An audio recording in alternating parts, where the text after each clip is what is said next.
What's up, Falcon fans? Yes, I will give you guys my condolences because this was an ass whooping that we definitely took. The worst loss of the season so far. If you guys like this type of content, hit that like button. If you guys hate this type of content, hit that dislike button. It won't hurt your boy's feelings because I totally understand. If you guys want to do a huge favor for your boy by hitting that subscribe button, it will help the empire grow. So on that note, let's just dive into the video and let's just talk about the bad.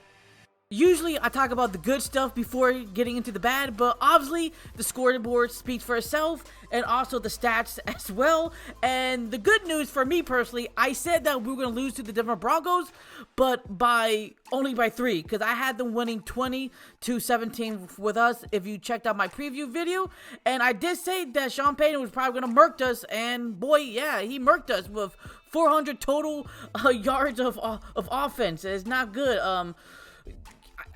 Yeah, the penalties we're still collecting 6 penalties per game. That seems like we're never going to change at this point in time.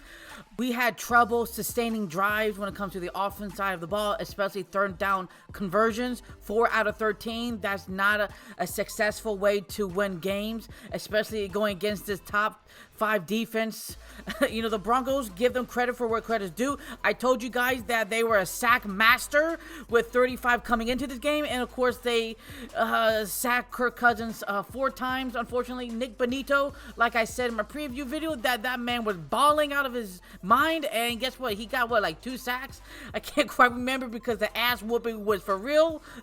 And I don't think the Atlanta Falcons fans should be shocked that we lost to a rookie, especially how the Atlanta Falcons don't handle rookies pretty well. I could give you many examples, but just one example, and I go to this all the time.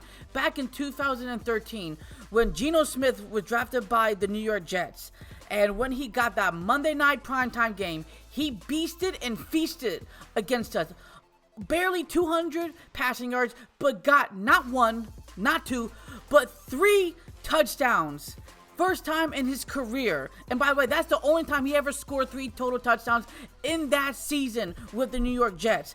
So the Atlanta Falcons have a history of making rookies look like all-stars. And by the way, Bo Nix, this was his best game statistically as a Denver Bronco. This is the first time he ever threw for 4 touchdowns. Congratulations, Falcons defense. You're turning back your old ways. Wow, I didn't expect that. And I also stated that the reason why I thought we were going to lose this game, because so far the Atlanta Falcons have not been blowing out the competition like I thought they could have. Now, if you really look back at it, we barely beat the Eagles, right? And we barely beat the Saints the first time in week 4, and we barely beat the Tampa Bay Buccaneers twice, week 5 and week 8. So the only time we actually beat a certain team was back in week 6 against the Carolina Panthers, where it was 38-20, and maybe the Dallas Cowboys, but they almost came back, you know, for them to win it, possibly. But if we really look at that, that kind of makes you question, can we beat the Los Angeles Chargers? Can we beat the Minnesota Vikings? Can we beat the Washington Commanders, where they'll all at least have 7-game wins? I don't know. Now, I also kind of worried, can we actually beat the Raiders? Can we beat the Giants? And will it be a flip for the Carolina Panthers? And also, we have to think about this. The Buccaneers and the Saints could probably come back and snatch this division because their schedule looks a lot easier now compared to ours down the stretch. And also, the Atlanta Falcons run attack was just stupid. I don't know how blunt I can be. I mean, come on. Bijan Robinson, only 12 carries for only 35 total rushing yards. I mean, 2 a pop a carry. I mean, it's like he couldn't get anything going. No creativity. The coaching staff an F. The head coach an F. Everybody an F. Besides Cook, he actually made it this time compared to last week. You know, Sean Payton is just a beast against us. I said this in my preview video. He won 21 games, and he only lost, I think, 7 or 9. I can't quite remember at the top of my head to us. So, obviously, he was mentally prepared. He was eager to fight us. He did his homework against us, and he make us look like sitting foolish ducks. And I haven't seen this defense, you know, give up big play mobility in a long time towards like 7 different players. If that's what it kind of felt like. I know Cortland Sutton, I said to you guys in my preview video that this guy was a boss. He's the best player on that squad when it comes to the offensive side of the ball, and he balled out. Mims has always been a deep threat guy. Now we know Humphrey, former Saints, I didn't expect him to make that incredible play.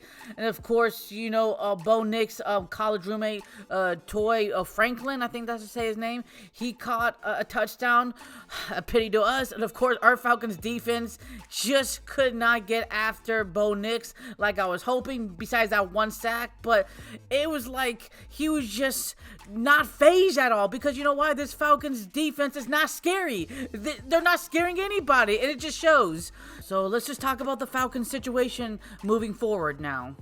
As it stands right now, the Atlanta Falcons are in first in their division, but barely holding on at this point in time. Now, of course, we just lost to a Denver Broncos team that was third place in their division. That's kind of sad to know. And now when it comes to our next opponent, that is against the Los Angeles Chargers, and they did beat the Cincinnati Bengals at the time at recording right now, and they're on a 4-game winning streak. Now they have to go against the Baltimore Ravens. We'll see how that plays out. But unfortunately, we could easily let this slipping like back in 2021 or 2022 or 2023, where we're ahead of this division, and then for some reason we just let it slip away, because that's what the Atlanta Falcons apparently like to do now, is to not hold the lead. That's just me grunting at this point. I don't want to get too emotional or loud, because that's going to hurt my voice, and I just recovered back from being sick for a couple days, and I do not want to repeat. So on that note, if you guys lasted this long to the very end of the episode, thank you so much for taking your own personal time and date to watch the Falcon content videos. I have more on the screen here for you guys who are interested in. So what do Falcons do? Rise up. Until the next episode, show love and peace to the world, and peace.